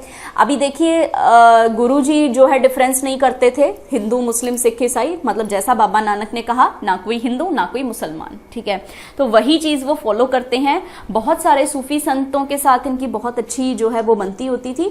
तो उनमें से सूफी संत थे मियाँ मीर जी, और उनके हाथों के द्वारा इन्होंने हरमंदिर साहिब का नींव पत्थर रखवाया था, ठीक है। तो ये भी बेटा इंपॉर्टेंट क्वेश्चन रहेगा, तो इसको भी हम याद करके चलेंगे। Next question, principle of Miri and Piri, two swords representing temporal and spiritual powers were established by whom, ठीक है। ये किन्होंने स्टार्ट किया था मीरी एंड पीरी का सिस्टम? तो आंसर है हमारे पास गुरु हरगोबिंद जी। देखिए अभी इसमें ना हमें कुछ पॉइंट्स पता होने चाहिए, जैसे कि जो हमारे अर्जन देव जी थे, गुरु जी थे, वो हमारी सिख हिस्ट्री के फर्स्ट मार्टर बने। यानी कि अभी पता लगने लग गया कि यार बिना वजह, बिना किसी वजह मुगल ने जो है उनको एग्जीक्यूट करा दिया, मतलब उनको इतना टॉर्चर किया कि उनकी जो है मृत्यु हो गई, ठीक है। वो इस दुनिया को छोड़ के चले गए। तो इस तरह से देखो आने वाले जो हमारे गुरु जी हैं उनको थोड़ा सा ऐसा लगा कि देखिए ऐसा नहीं होना चाहिए, ठीक है। तो अगर हमें भी जो है थोड़ा फियरलेसली और थोड़ा सा जो है डटकर मुकाबला करना आना चाहिए, ठीक है जी। तो श्री हरगोबिंद जी जो हमारे, जिन्होंने गुरु गद्दी जो है बाद में अज्यूम की थी, उन्होंने एक सिस्टम स्टार्ट किया था मीरी एंड पीरी का। अभी मीरी एंड पीरी क्या है? ये टू स्वॉर्ड्स हैं। स्वॉर्ड्स होती है तलवारें, दो तलवारें, एक तो है टेम्पोरल और एक है स्पिरिचुअल पावर के लिए। स्पिरिचुअल मतलब एक तलवार, पीरी, पीरी क्या बताती है आपको कि देखिए इंसान के अंदर जो है ना वो एक पीर होना चाहिए, मतलब इंसान जो होता है वो सिंपल होना चाहिए, बाबा नानक के नक्शे कदमों पे चलने वाला होना चाहिए, ठीक है। और मीरी, मीरी का मतलब क्या होता है? टेम्पोरल पावर, यानी कि जब हमारे ऊपर कोई संकट आए तो हमें उसका डिफेंड करना, उसका डिफेंस करना आना चाहिए, ठीक है। तो वो रिलीजियस प्रैक्टिसेस जो है उसको भी फॉलो किया करते थे और एजुकेशनल प्रैक्टिसेस भी दिया करते थे, ठीक है। तो इनके बारे में भी हम कुछ पॉइंट्स यहाँ पे डिस्कस कर लेते हैं। लेट्स ओपन द स्क्रीन, ठीक है। तो इनके बारे में और भी कुछ पॉइंट्स हम लोग देख लेते हैं, जैसे कि हमारे पास पॉइंट है कि इन्होंने जो है कंस्ट्रक्शन किया है श्री अकाल तख्त साहिब का, ठीक है। श्री अकाल तख्त, ठीक है।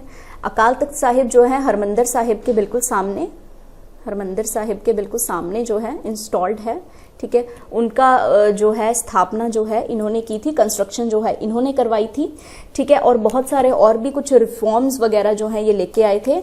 इन्होंने रॉयल सिंबल्स इस्तेमाल करने शुरू कर दिए थे, जैसे कि इन्होंने अपने रॉयल स्टाइल के अंदर कलगी जो है वो फॉरहेड के ऊपर लगानी शुरू कर दी थी, ठीक है। 52 बॉडीगार्ड्स जो थे इनके आसपास होते थे। तो एक तरह से बिल्कुल रॉयल तरीके से ये रहते थे, पूरी रॉयल प्रेस्टीज बना के रखते थे, ठीक है जी। और इसीलिए जो इनके फॉलोअर्स थे उन सब ने इनको एक टाइटल दे दिया। क्या टाइटल? सच्चा पातशाह, ठीक है, सच्चा पातशाह। नाउ बादशाह, सबसे पहले तो हम ये डिस्कस करते हैं शब्द बादशाह। देखिए, जब मुगल हमारे देश में आए थे तो उन्होंने अपने आप को शहंशाह हिंदुस्तान इस तरह के शब्दों का टाइटल देना शुरू कर दिया था।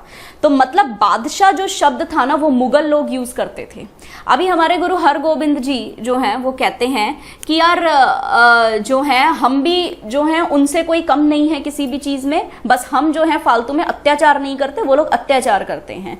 ठीक है, तो इस तरह की चीजें जो हैं उन्होंने मतलब रॉयल तरीके से रहना शुरू कर दिया था, तो लोगों ने उनको सच्चा बादशाह, अभी बादशाह क्या हुआ, बादशाह वही मतलब इक्वलेंट टू बादशाह, ठीक है, लेकिन सच्चा मीन्स सच में जो सच्चे बादशाह हैं वो हमारे ये हैं। और जो मुगलों के वहां पे बैठे हैं वो लोग तो देखो लोगों पे अत्याचार करते हैं, तो अत्याचार करने वाला कभी भी बादशाह नहीं होता। ठीक है, तो इस तरह से इनको लोगों ने सच्चा बादशाह कहना भी स्टार्ट कर दिया था।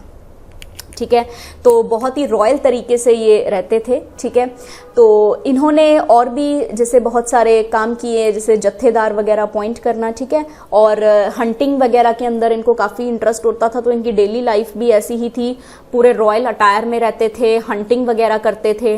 ठीक है, डॉग्स की, बाज की, इनकी हंटिंग किया करते थे। ठीक है, और ये हमने पढ़ लिया कि इन्होंने श्री अकाल तख्त साहिब की स्थापना की है हरमंदिर साहिब के सामने, और इसकी वजह से देखिए मुगलों को बहुत ज़्यादा जो है वो फील हुआ, महसूस हुआ। उनको कहा कि यार देखो, एक तो हमारी इतनी बड़ी रॉयल सीट होती है, इन्होंने अपने लिए भी एक रॉयल सीट बना ली इतनी बड़ी। ठीक है, तो ऐसा नहीं होना चाहिए, तो इस वजह से भी मुगल जो है इनके अगेंस्ट होते थे। नाउ अभी गुरु हरगोबिंद सिंह जी ने एक और काम किया था, इन्होंने फोर्टिफिकेशन करवा दिया था। फोर्टिफिकेशन का मतलब होता है जैसे आम भाषा में हम कहें ना चार दीवारी, प्रोटेक्शन के लिए हम चार दीवारी कर लेते हैं, तो फोर्टिफिकेशन होता है किले उसारने। ठीक है, तो फोर्टिफिकेशन जैसे कि एक चार दीवारी करके एक वॉल सी कंस्ट्रक्ट करवा दी थी अराउंड अमृतसर। ठीक है, जो अमृतसर सिटी है उसके इर्द गिर्द एक वॉल जो है इन्होंने प्रोटेक्शन के लिए लगवा दी थी, तो फोर्टिफिकेशन जो है इन्होंने करवा दिया था। ठीक है जी, तो इन्होंने ना काफ़ी बहुत अच्छे तरीके से सब कुछ हैंडल किया, जिसकी वजह से लोगों के अंदर जो है, जैसे गुरु अर्जन देव जी का जो है एग्जीक्यूशन करवा दिया गया था, उसके बाद लोग बहुत हताश हो गए थे, लेकिन इन्होंने लोगों के अंदर एक नई जान जो है वो डाल दी थी। ठीक है जी, नेक्स्ट हम लोग डिस्कस करेंगे इनके बारे में। इन्होंने जो फाउंडेशन किया है, एक पॉइंट ये ज़रूर हमसे पूछा जाता है, फाउंडेशन के लिए जो सिटी फाउंडेशन होता है उनका नाम ज़रूर पूछा जाता है, तो he founded the city of Kiratpur Sahib. Kiratpur Sahib, तो किरतपुर साहिब का फाउंडेशन जो है इन्होंने किया। ठीक है, और उसके बाद जो है ये वहीं पे सेटल हो गए थे, तो वहाँ पे किरतपुर साहिब में ये जो है सेटल हो गए थे। ठीक है जी, जैसे गुरु नानक देव जी ने उदासियां की थी, ट्रैवल्स किए थे, उसी तरह से इन्होंने भी कुछ रिलीजियस ट्रैवल्स किए हैं, और उन रिलीजियस ट्रैवल्स के अकॉर्डिंग इन्होंने बहुत जगह पे जाके धर्म का प्रचार किया। ठीक है, और जो है उन्होंने बाकी के प्लेसेस के ऊपर भी बहुत सारे सिख मिशनरीज को भेजा, जहाँ पे उन्होंने क्या किया कि बहुत सारे लोगों को धर्मों का प्रचार करते गए, उनको सही चीज़ों का ज्ञान देना उनको शुरू कर दिया था। ठीक है जी, और उसके बाद इन्होंने जो है अपने ग्रैंड सन को अपॉइंट किया नेक्स्ट गुरु के तौर पे। ठीक है जी, तो नेक्स्ट हमारे पास जो रहेंगे गुरु हर राय जी रहेंगे, गुरु हर राय जी, और Guru Har Rai ji was the grandson of Guru Hargobind जी। ठीक है जी, तो ये पॉइंट आप हमेशा याद रखेंगे, grand son of Guru Hargobind जी।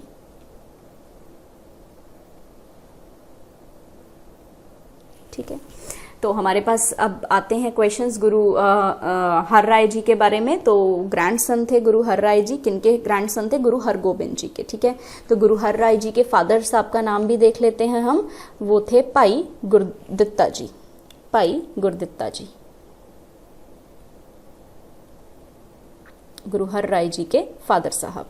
ठीक है, तो अपने ग्रैंड सन को उन्होंने सबसे ज़्यादा कैपेबल माना, और सबसे ज़्यादा कैपेबल मानने के अकॉर्डिंग उनको जो है वो गुरु गद्दी दे दी गई थी। ठीक है, अभी जो हमारे गुरु हर राय जी हैं, ये ज़्यादातर जो है अपना समय जो है वो सिख रिलीजन को प्रीच करने में, प्रीचिंग में लगाते थे। ठीक है, और सभी लोगों को ब्लेसिंग्स देते थे, बहुत ज़्यादा ब्लेस करते थे। इसका एक छोटा सा किस्सा आप लोगों ने अवश्य सुना होगा, और उसके साथ हमारे एक दो क्वेश्चन भी कवर हो जाएंगे बेटा। इधर डिस्कस करते हैं, जैसे कि एक बार ये जो हैं, जैसे कि ट्रैवल कर रहे थे, जैसे कि इनके जो दादाजी हैं उन्होंने जो है मिशनरी काम स्टार्ट किया था, लोगों को भेजना शुरू किया था धर्म का प्रचार करने के लिए। तो जैसे ये भी अपने दादाजी के नक्शे कदमों पे चलते हुए, यानी कि गुरु हरगोबिंद सिंह जी, गुरु हरगोबिंद जी के नक्शे कदमों पे चलते हुए ये भी जो है ट्रैवल्स कर रहे थे। तो एक बार ना ये नथाना पहुंचे, ठीक है, आप लोगों को पता ही होगा, बठिंडा डिस्ट्रिक्ट में नथाना, ठीक है जी। तो नथाना ये पहुंचे, ठीक है। अभी नथाना में जो है कुछ लोग इनके ऑफ कोर्स रोज आते थे गुरुजी को विजिट करने के लिए। उनमें से 2 लोग थे जिनका नाम था काला एंड करमचंद, ठीक है जी। तो काला एंड करमचंद जो हैं वो गुरुजी को विजिट किया करते थे डेली बेसिस पे, ठीक है। तो एक दिन वो अपने साथ अपने नेफ्यूज को ले आए, ठीक है। उनमें से एक नेफ्यू का नाम तो था संडल और दूसरे का नाम था फूल, ठीक है। तो फूल जब वहां पे आया तो फूल ने क्या किया, अपने स्टमक को रब करना शुरू कर दिया, जैसे पेट पे हाथ फेरते हैं ना, तो अपने पेट पे हाथ फेरना शुरू कर दिया गुरुजी के सामने। जब गुरुजी ने काला से पूछा कि यार क्या है ऐसा, ये क्यों कर रहे हैं, तो उन्होंने बताया कि जी ये ना गूंगे हैं, ये बोल नहीं सकते और अभी ये जो है कहना चाहते हैं कि वो भूखे हैं, उनको भूख लगी है, ठीक है जी। तो गुरुजी को बड़ी मतलब दया सी आई, ठीक है। तो गुरुजी ने क्या किया, इनको ब्लेस किया और इनकी ब्लेसिंग्स जो है वो आगे चल के बहुत अच्छी प्रूव हुई। इन्होंने ब्लेस किया कि फूल आपका जो रूल है ना, देखना वो कितने सालों तक चलेगा, ठीक है। बहुत सालों तक आपके जो सक्सेसर्स हैं वो पंजाब में कुछ एरियाज को रूल करेंगे। आपके पास इतने घोड़े होंगे कि उनको पानी पिलाने के लिए यमुना नदी का पानी आपको पिलाना पड़ेगा, इतने घोड़े होंगे आपके पास। बहुत ही फेमस और बहुत ही रिच पर्सन आप बनेंगे, ठीक है।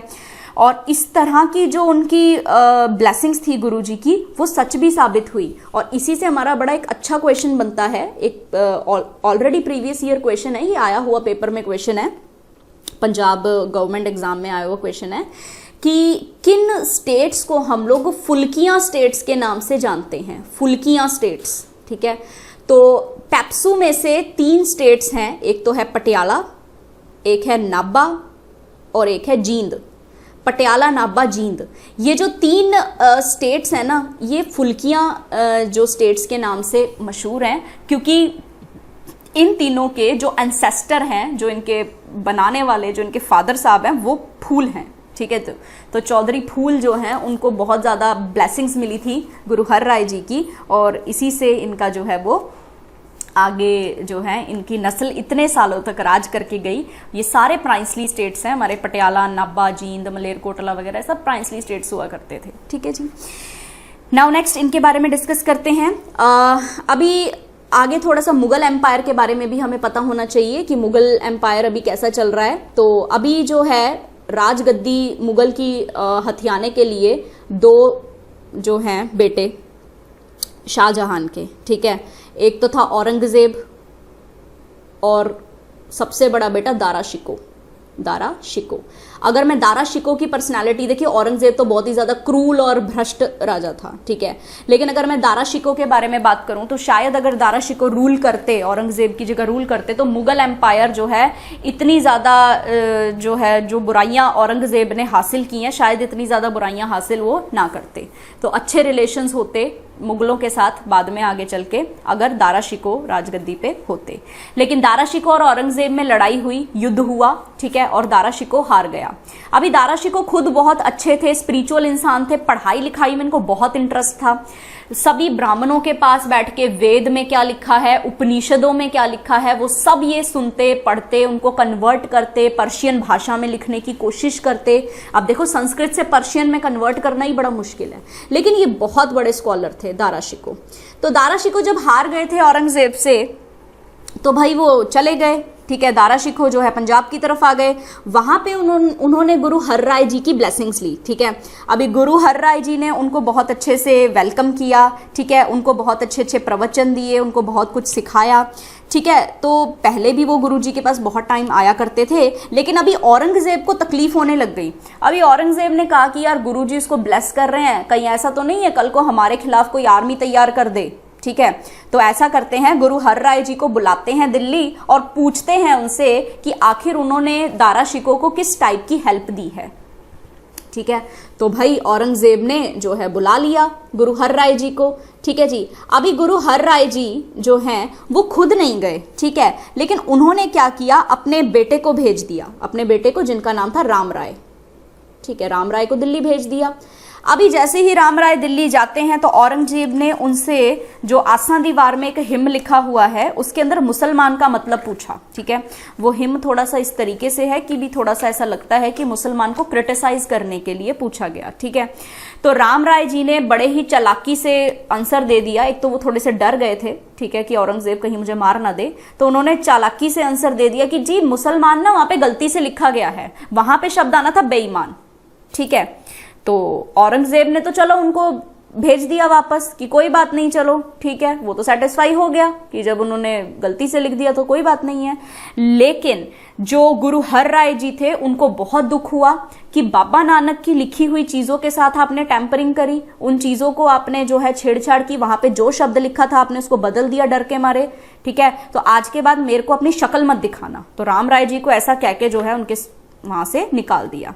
अभी राम राय जी ने बहुत ज्यादा माफी मांगी, ठीक है, बहुत उनको कहा, ठीक है, लेकिन फिर भी उन्होंने उनको माफ नहीं किया। तो इसलिए गुरु हर राय जी ने जो अपने नेक्स्ट सक्सेसर थे वो गुरु राम राय जी की बजाय गुरु हर कृष्ण जी को उन्होंने अपॉइंट कर दिया। ठीक है, अब गुरु हर कृष्ण जी बहुत छोटे थे उम्र में। ठीक है, तो वो 5 साल 3 महीने करीब थे, बहुत छोटे थे, और इतने छोटे थे इसीलिए इनको जो है बाल गुरु जी भी कहा जाता है। ठीक है जी, लेकिन देखिए जितने छोटे थे उतने ही ज्यादा इनका जो दिल था वो बड़ा था, उतने ही ज्यादा जो थे ये बड़े दिल वाले थे। ठीक है, तो अभी गुरु हर राय जी हैं, उन्होंने क्या किया है, गुरु हर कृष्ण जी का अपॉइंटमेंट कर दिया है एज गुरु। तो गुरु गद्दी जो है वो छोटे बेटे को दे दी गई है। अभी राम राय जो है वो इस बात से गुस्सा है कि भाई यार बड़ा बेटा मैं हूं, गुरु गद्दी मुझे मिलनी चाहिए थी, आपने ऐसे कैसे उसको दे दी। ठीक है, तो जो राम राय जी हैं उन्होंने अपने आप को ही गुरु डिक्लेयर कर दिया, लेकिन जो सच्चे सिख थे उन्होंने कभी भी एक्सेप्ट नहीं किया, क्योंकि गुरु हर कृष्ण जी गुरु नानक देव जी की तरह ही सब तरह अपने मैसेज जो है वो प्रीच करने लग गए थे। ठीक है जी, तो आगे चल के हम गुरु हरकृष्ण जी के बारे में पढ़ेंगे, लेकिन उससे पहले हम देख लेते हैं कुछ क्वेश्चंस हमारे सामने आएंगे। ठीक है, तो प्रिंसिपल ऑफ मीरी एंड पीरी, तो ये हमने देखा किन्होंने स्टार्ट किया था, गुरु हरगोबिंद जी ने इसको स्टार्ट किया था। Next question, first Guru who वोर कलगी ऑन हिज टर्बन। तो अभी हमने थोड़ी देर पहले डिस्कस किया कि वो रॉयल अटायर में रहने लग गए थे गुरु हरगोबिंद जी। ठीक है, तो इन्होंने जो है कलगी जो है वो धारण करनी शुरू कर दी थी, पूरे रॉयल अटायर में रहते थे। ठीक है जी, हाँ एक और चीज हम डिस्कस करेंगे, जैसे कि बख्शीश। बख्शीश क्या है, देखिए जैसे कि गुरु हर राय जी हैं जो प्रीचिंग मिशन थे या मिशनरीज थे, उनके 3 इंपॉर्टेंट प्रीचिंग मिशन उन्होंने स्टार्ट किए थे जिनका नाम उन्होंने क्या रखा था, बख्शीश रखा था। ठीक है जी, तो बस ये प्रीचिंग मिशंस थे, किनके द्वारा स्टार्ट की गई थी बख्शीशें, ये गुरु हर राय जी के द्वारा स्टार्ट की गई थी। तो ये क्वेश्चन हमसे पूछा जा सकता है, अच्छा क्वेश्चन है। नेक्स्ट क्वेश्चन, फिर 8th Sikh Guru Shri Guru Harkrishan ji was born on 7th July 1656 at which place. तो इनका जन्म कहाँ पे हुआ था, जो हरकृष्ण जी आगे चल के हम पढ़ने वाले हैं 8th सिख गुरु के बारे में, उनका जन्म कीर्तपुर साहिब में हुआ था। ठीक है जी, तो पता ही है हमें कीर्तपुर साहिब का फाउंडेशन किन्होंने किया था, तो कीर्तपुर साहिब का फाउंडेशन हम ऑलरेडी पढ़ चुके हैं। ठीक है, तो ये किया था गुरु हर राय जी ने, और वहीं पे जो है उनके बेटे का जन्म हुआ था। ठीक है, गुरु हरकृष्ण जी का जन्म हुआ था कीर्तपुर साहिब, डिस्ट्रिक्ट पड़ता है बेटा रूपनगर। ठीक है, next question, which Sikh Guru attained martyrdom in Delhi at a place now called Sheeshganj Sahib. चलिए कोई बात नहीं है, तो पहले गुरु तेग बहादुर जी को हम पढ़ेंगे, लेकिन उससे पहले हम गुरु जो है हरकृष्ण जी के बारे में डिस्कशन करते हैं। ठीक है, तो एक स्क्रीन हम ओपन करते हैं और वहां पे हम पढ़ते हैं उनके बारे में। तो गुरु हरकृष्ण जी के बारे में देखिए, सबसे इंपॉर्टेंट क्वेश्चन तो हमारे पास यही बना था जो हमने पढ़ा था कि उनका जन्म कहाँ पे हुआ था, कीर्तपुर साहिब में। ठीक है जी, लेकिन इनके बारे में जानना भी हमारे लिए बहुत जरूरी है। ठीक है, तो गुरु हरकृष्ण जी जैसा कि हमने डिस्कस किया था, इनको बाल गुरु जी भी कहा जाता है। क्यों कहा जाता है इनको बाल गुरु जी, क्योंकि देखिए उम्र ही बहुत कम थी, बहुत छोटे थे, इसलिए इनको बाल गुरु जी कहा जाता है। ठीक है जी, तो देखिए जब हमें पता है कि जब राम राय जो है, ठीक है, राम राय जी जो थे उनको भी तकलीफ हो रही थी कि क्यों मेरे छोटे भाई को गुरु गद्दी दे दी, मुझे क्यों नहीं दी। तो उन्होंने क्या किया, उन्होंने अपने आप को सिख जो है गुरु डिक्लेयर कर दिया, ठीक है जी। लेकिन जो सिख थे उन्होंने एक्सेप्ट नहीं किया, उन्होंने तो गुरु हरकृष्ण जी को एक्सेप्ट किया था, क्योंकि भाई जो ऑलरेडी गुरुशिप पे थे वो खुद अपने हाथों से गुरु बना के गए हैं आगे, ठीक है, तो वो तो उन्हीं को मानेंगे। तो अभी जो राम राय जी हैं वो कहते हैं कि नहीं, ऐसा नहीं होना चाहिए। तो इन्होंने क्या किया, इन्होंने दिल्ली में जाके कंप्लेंट कर दी, किसको, औरंगजेब को। और औरंगजेब को कहा देखिए सही उत्तराधिकारी मैं हूं, मुझे होना चाहिए। अभी औरंगजेब जो है अपनी डिप्लोमेसी के लिए बहुत ज्यादा माना जाता था, तो औरंगजेब ने कहा चलो ऐसा करते हैं, मैं आप दोनों के बीच में संधि करवा देता हूं, मैं आप दोनों के बीच में सेटलमेंट करवा देता हूं, ठीक है जी। तो ठीक है, फिर गुरु जो हैं हरकृष्ण जी को इनवाइट किया गया दिल्ली, ठीक है। तो हरकृष्ण जी जो हैं वो दिल्ली पहुंचते हैं, ठीक है।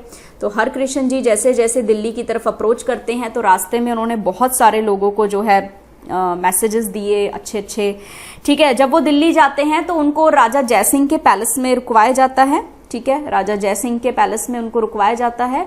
और राजा जयसिंह जिन्होंने इनके बारे में बहुत समझा हुआ था, लेकिन एक तरह से मजाक उड़ाते थे कि यार इतना छोटा बच्चा, हाँ, और गुरुजी की पदवी पे, चलिए देखते हैं कि एक्चुअल में इनमें गुरुजी बनने के कोई गुण है या नहीं है, ठीक है। तो भाई सब जगह पूरी दुनिया में ही था यार कि भाई इतने छोटे उम्र में गुरुशिप कैसे मिल गई, है ना। तो इन्होंने क्या किया, इन्होंने अपनी रानी को कहा कि आप अपनी सभी दासियों को बुला लीजिए और बिल्कुल रॉयल कपड़े पहनाइए सबको, ठीक है, और सब लोग इकट्ठा होके बैठ जाइए। तो रानी भी बैठ गई उनके बीच में और सभी दासियां जो हैं अच्छे अच्छे कपड़े पहन के बैठ गई, ठीक है। सब एक जैसी दिख रही थी, खूब बढ़िया राजघराने की दिख रही थी। अभी जयसिंह ने गुरु हरकृष्ण जी को कहा कि बाल गुरु जी जाइए, जाके महारानी की गोद में बैठ जाइए, ठीक है। तो अब इतनी सारी लेडीज थी, लेकिन गुरुजी तो स्पिरिचुअल हैं, ठीक है, उनको पहचान में आ गया कि महारानी कौन है, और महारानी जो थी उनको उन्होंने पहचान लिया था, ठीक है।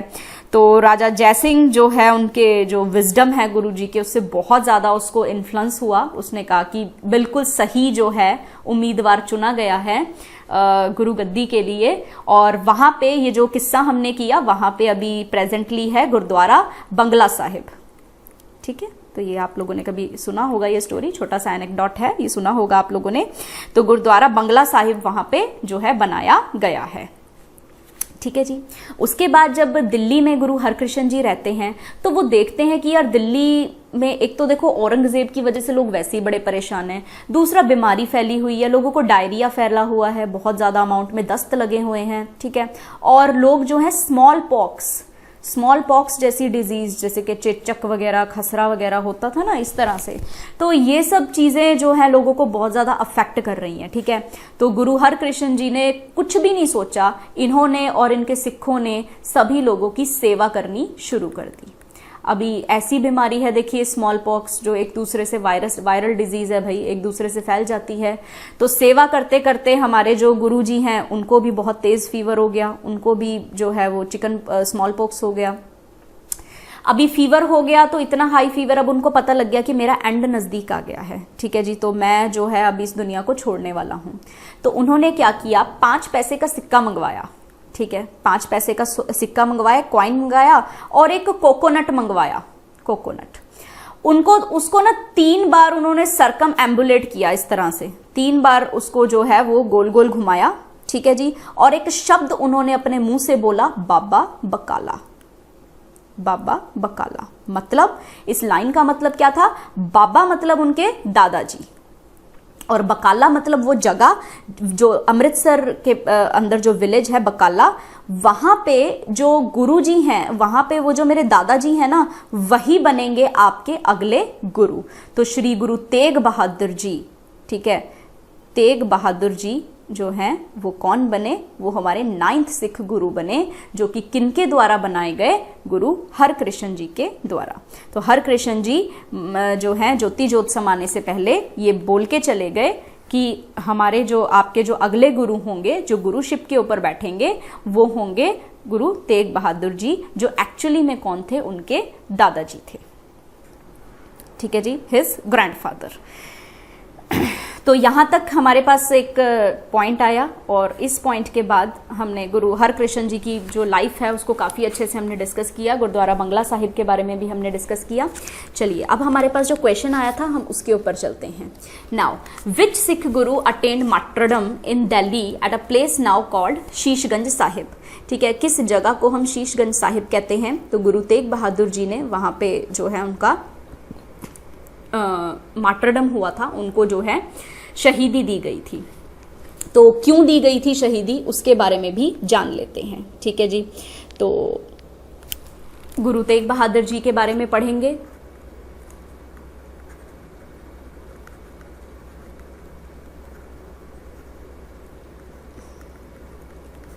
देखिए गुरु तेग बहादुर जी, इनको जो एग्जीक्यूट है वो औरंगजेब ने करवाया, वो क्यों करवाया वो जान लेते हैं। ठीक है, तो औरंगजेब ने इनको एग्जीक्यूट करवाया था क्योंकि औरंगजेब जो है वो कट्टर मुसलमान था। ठीक है, और वो चाहता था सभी लोग जो हैं सारे धर्म छोड़ के मुस्लिम बन जाएं। ठीक है, अभी जो कश्मीरी पंडित हैं, ठीक है, अभी कश्मीरी पंडित के पीछे हाथ धो के पड़ गया था, कश्मीरी पंडितों के पीछे हाथ धो के पड़ गया था औरंगजेब। औरंगजेब कहता है कि अपना धर्म परिवर्तन करो वरना मैं तुम्हें जान से मार दूंगा। तो कश्मीरी पंडित बहुत परेशान हो गए थे और वो पहुंचे सीधा गुरु जी के पास, गुरु तेग बहादुर जी के पास। गुरु तेग बहादुर जी जो कि वहाँ पे गुरुशिप के ऊपर उस समय थे, उस समय उनके बेटे गुरु गोबिंद सिंह जी भी वहाँ पे अवेलेबल थे। ठीक है, तो कश्मीरी पंडितों ने जब ये बात बताई तो गुरु तेग बहादुर जी ने सब कुछ सिचुएशन समझी और कही, देखो इस चीज़ के लिए ना शहादत देनी पड़ेगी। ठीक है, शहीदी देनी पड़ेगी, तो किसी ना किसी को तो शहीदी देनी पड़ेगी। तब गुरु गोबिंद सिंह जी ने कहा कि आपके अलावा इस तरह की शहादत कौन दे सकता है। तो उन्होंने अपने फादर को कहा कि आपके अलावा इस तरह की शहादत कौन दे सकता है ना। तो अपने बेटे के मुंह से इस तरह से वचन सुन के, इस तरह के शब्द सुन के गुरु तेग बहादुर जी जो है वो दिल्ली की तरफ अप्रोच करने चले गए। इन्होंने कहा कि हाँ बिल्कुल सही कहा, शहादत मेरी ही दी जाएगी, तभी जाके जो है हालात सुधर पाएंगे। तो शहीदी जो है वो देने के लिए वो चले गए। अब एक औरंगजेब खुश हो गया कि गुरुजी आए हैं, चलो दैट मीन्स अगर गुरुजी को किसी तरह से धर्म परिवर्तन करवा लिया हमने तो फिर तो देखो पूरे हिंदुस्तान में धर्म परिवर्तन आसानी से हो जाएगा। ठीक है, तो उसने औरंगजेब ने गुरुजी को कहा कि जी अपना धर्म परिवर्तन कर लीजिए। गुरुजी ने कहा कि धर्म तो मैं परिवर्तित नहीं करूंगा, आपसे जो हो सकता है आप वो कर लीजिए। ठीक है जी, तो गुरु तेग बहादुर जी का एग्जीक्यूशन वहां पे किया गया था। उनके जो है हेड को जो है वो काट के फेंक दिया गया था, और वहाँ पे चांदनी चौक में जब उनका एग्जीक्यूशन हुआ, अभी वहाँ पे प्रेजेंट है गुरुद्वारा शीशगंज साहिब। ठीक है, तो औरंगजेब ने इनका एग्जीक्यूशन करवाया था, गुरुद्वारा शीशगंज साहिब वहाँ पे अभी के लिए प्रेजेंटली अवेलेबल है। ठीक है, उसके बाद जो उनका जो हेड था, ठीक है, जो उनका हेड था वो जो है लाया गया था। ठीक है, तो उनकी जो मृत्यु हो गई थी तो उनका जो हेड है वो लाया गया था, गुरु गोबिंद जी के पास लेके आया था हेड। ठीक है, कौन लेके आया था? पाई जैता। ठीक है, तो उनका जो हेड है वो पाई जैता, इनका पूरा नाम बताती हूँ मैं आपको, पाई जैता जी। ठीक है, इनका नाम था पाई जीवन सिंह रंगरीटा। ठीक है, भाई जीवन सिंह रंगरीटा। तो भाई जीवन सिंह रंगरीटा जो है अपने जो है गुरु जी का जो है सर जो है वो लेकर आए थे आनंदपुर साहिब जो है गुरु गोबिंद सिंह जी के पास। गुरु गोबिंद राय जी ने जो है उसको अपने पिताजी के जो हेड है उसको हग किया। ठीक है, और उसके बाद उनको वहाँ पे बहुत ही अच्छे तरीके से जो है उनको श्रद्धांजलि दी। ठीक है, और उन्होंने एक लाइन बोली, रंगरीटे गुरु के बेटे, रंगरीटे गुरु के बेटे, लाइन बहुत फेमस हुई थी। ठीक है, तो उनका नाम जो है भाई जैता जी, जो यहाँ पे जो है वो सीस, इनका जो सीस है जो उनका हेड था वो लेके आए थे। ठीक है जी, और इसके अलावा हाँ एक हम ये भी डिस्कस कर लेते हैं, इस शहादत की वजह से गुरु तेग बहादुर जी को एक टाइटल दिया जाता है हिंद दी चादर। ठीक है, इसलिए इनको क्या कहा जाता है? हिंद दी चादर कहा जाता है, क्योंकि हिंदुओं का धर्म बचाने के लिए उन्होंने शहादत दी थी। ठीक है जी, तो तो श्री गुरु तेग बहादुर जी के बारे में हमने ये चीज़ डिस्कस की, ठीक है। अच्छा, एक चीज़ और छोटा सा पॉइंट हम डिस्कस करते हैं, वो ये शहादत से रिलेटेड नहीं है।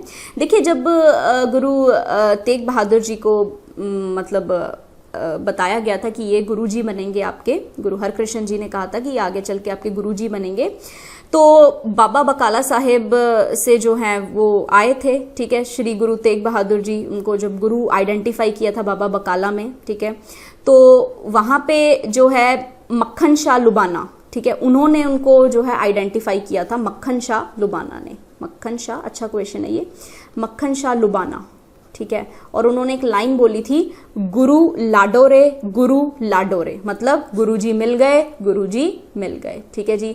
तो मक्खन शाह लुबाना ने उनको आइडेंटिफाई किया था जब एक वो 5 पैसा और कोकोनट उनको दिया, ठीक है। तो मक्खन शाह लुबाना ने उनको आइडेंटिफाई किया था। ये क्वेश्चन बन सकता है आपके पेपर में, तो इसको थोड़ा सा पढ़ के जाएंगे हम, ठीक है। तो उन्होंने शब्द बोले थे अपने मुंह से, गुरु लाडोरे, गुरु लाडोरे, मतलब गुरुजी हमें मिल गए हैं, ठीक है जी। नाउ गुरु तेग बहादुर जी ने जो फाउंडेशन किया है उसके बारे में जान लेते हैं, ठीक है। गुरु तेग बहादुर जी मखोवाल के अंदर गए थे रहने के लिए, मखोवाल, ठीक है, विलेज का नाम था मखोवाल। जब ये मखोवाल में रहने गए थे तो उस जगह का नाम इन्होंने चक नानकी रख दिया था, चक नानकी, ठीक है। और चक नानकी तब तक जो है चक नानकी था, और उसके बाद जब गुरु गोबिंद सिंह जी ने जब उनका क्रिमेशन किया गुरु तेग बहादुर जी का, और दुनिया को जैसे जैसे लोगों को, वहाँ के सिखों को पता लगने लगा कि गुरु तेग बहादुर जी ने इतनी बड़ी शहादत दी है, खुद जाके शहादत दी है, ठीक है। तो ये कोई मतलब ऐसा छोटा मोटा काम नहीं है, तो ऐसा मतलब काम हमारे गुरुजी ही कर सकते हैं, ठीक है। बहुत बड़ी बात है इतनी बड़ी शहादत देना, ठीक है, जबकि उनको कुछ कहा भी नहीं गया था किसी और का धर्म बचाने के लिए।